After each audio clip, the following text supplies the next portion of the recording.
Hey guys, Josh here, and in this video, I'll be giving you my first impressions of Fashion Dreamer, which released on November 3rd for the Nintendo Switch. I played it for about 8 hours, so keep in mind these are my first impressions, but it's a pretty straightforward game where the gameplay loop doesn't change much, so I'll tell you what I like and dislike about it, and by the end of the video, you should have a good idea of whether or not it's for you, and stay tuned before buying this game because it's definitely not for everyone. The first thing you do in Fashion Dreamer is creating your muse, which is the character you will be playing as, and you can have up to 4 muses in total. You'll pick between 2 body types, type A which is feminine and type B which is masculine, and your type will determine what clothes you can wear, but we'll talk a bit more about that later. When it comes to creating the physical appearance of your character, there is a good number of options, so you can change your height, but not your size.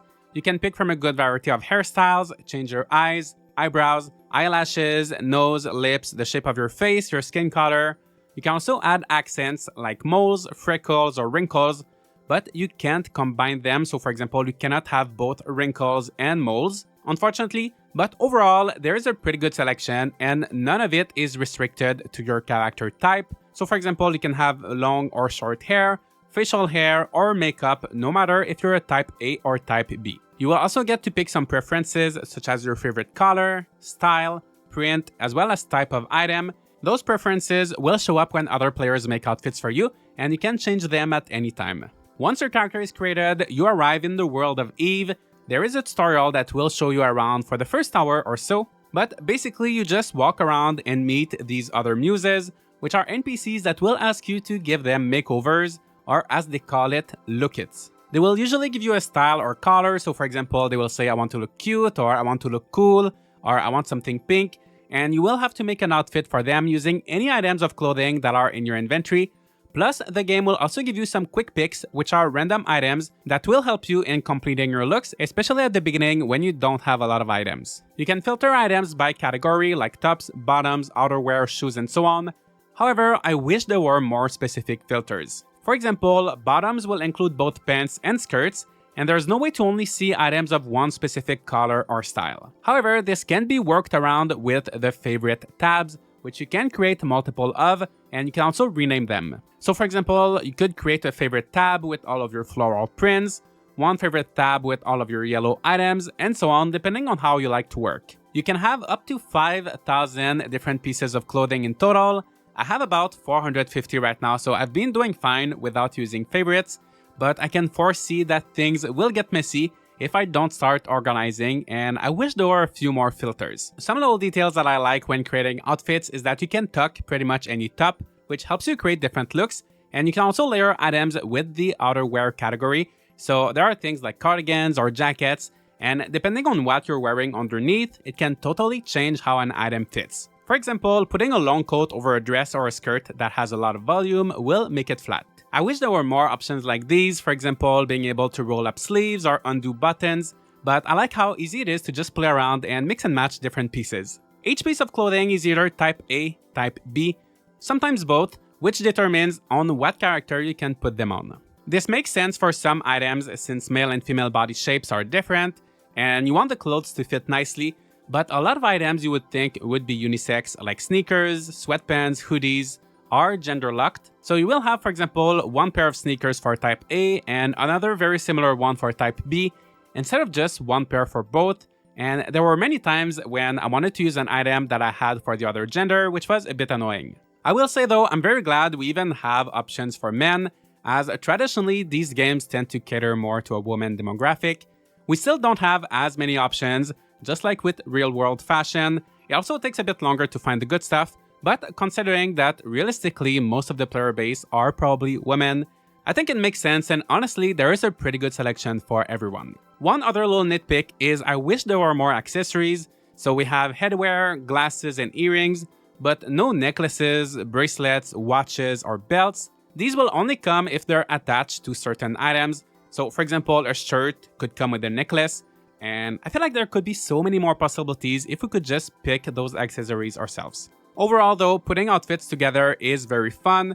Of course, at first when you don't have too many items, you will end up doing similar outfits over and over again, but the more you play, the more options you'll unlock, and the whole experience feels very satisfying.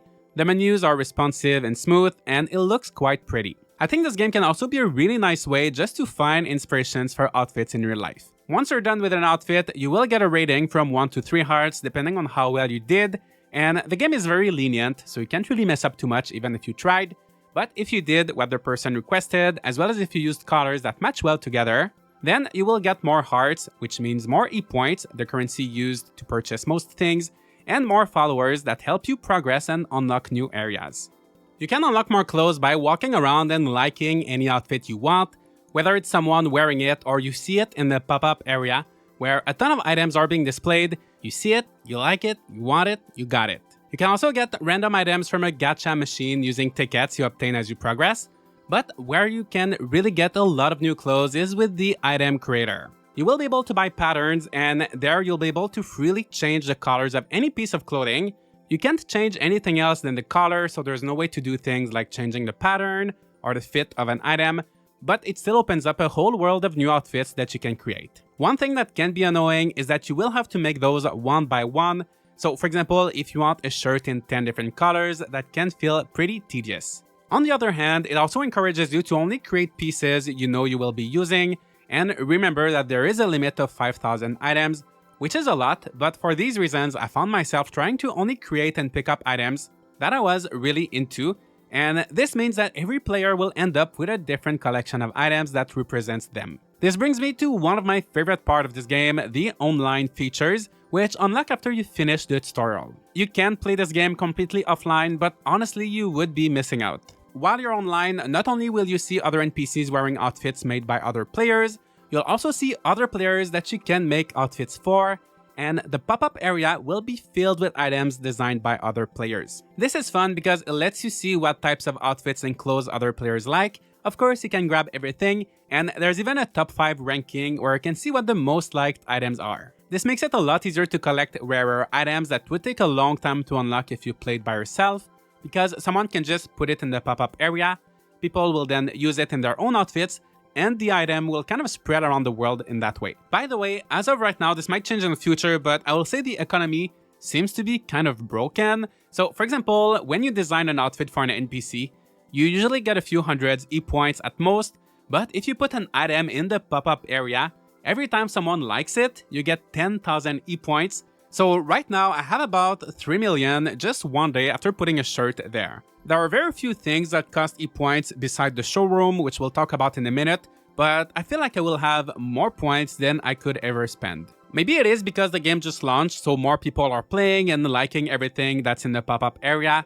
My oversized pink shirt is not that special, so right now the economy seems to be kind of broken, but honestly I don't mind it too much since it's not a big part of the game. Another online feature is the showrooms. These are rooms you can decorate with some furniture you buy with E-points. So as I just said, you don't really need to worry about the E-points, but you also need to reach a specific brand level to unlock them. Your brand level will go up as you play and create items, and they will take a lot longer. So if you want to unlock all of the furniture, you will have to play and grind for a while. So the main thing about the showroom is you can decorate it, display some items in it, then your followers or random people will be able to visit it and like your items. When you decide to visit showrooms, you enter a showroom stream, and it actually loads around 10 of them at a time, so you can just walk from one room to the next and grab any clothes you like. It's like a little shopping mall where everything is free, and it's fun to see everybody's personality in their room. You can also request other players to make outfits for you, and this is my absolute favorite thing.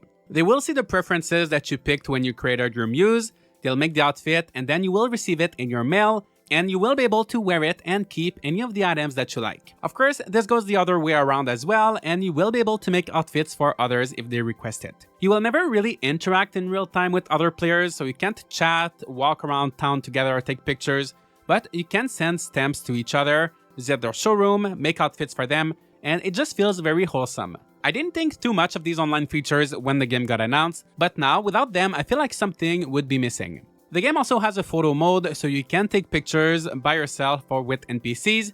There's a bunch of different filters and poses that you can make, and photos save directly to your Switch's album, which I think every game with a camera should be doing. Other than that, you will unlock more neighborhoods as you play, where you'll meet more NPCs, and sometimes you'll have special events with these NPCs. For example, they may give you an outfit or decide to copy yours. But most of the game is really just walking from one character to the next and making outfits. There is no story, and I know a lot of people were expecting this game to be like Style Savvy, which I have not played, but it seems like that was more story focused and you had to actually run a shop. But Fashion Dreamer is more of a sandbox experience. It doesn't hold your hand and there's not much of a challenge. You just create clothes, share them, make outfits, that's it. And I think that's where the game will lose a lot of people, depending on what you're looking for in a game. For me, in the last 2 days, I've been playing this game a lot. Even though the gameplay loop is very simple, I find it addictive and just so fun to unlock more clothes little by little, and I'm really enjoying making outfits for other people.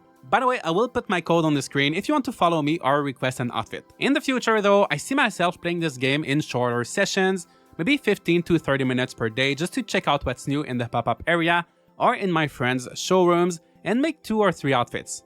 Because of the simple and repetitive nature of the game, I think it's best, at least for me, to enjoy it in smaller sessions. But if you don't like the idea of a game where you just put outfits together, or if you're looking for a story or a challenge, this won't be for you. The developer also has confirmed that there will be free content updates, so I'm hoping they will address some of the issues like the lack of filters or accessories, and of course they will be also adding more clothes. To conclude, Fashion Dreamer is a great dress-up game, but that's pretty much the only thing it is. There are tons of clothes, and even though I wish it had more accessories, more filters, and less gender restrictions, it's a really fun time if you're looking for a simple, casual, relaxing game about fashion. Just don't expect to do anything more than dress up characters, and for that reason, it's not a game for everyone. Have you played Fashion Dreamer? Do you like it, or are you disappointed? Let me know all of your thoughts in the comments, leave a like and subscribe for more content like this, and I'll see you all in the next video.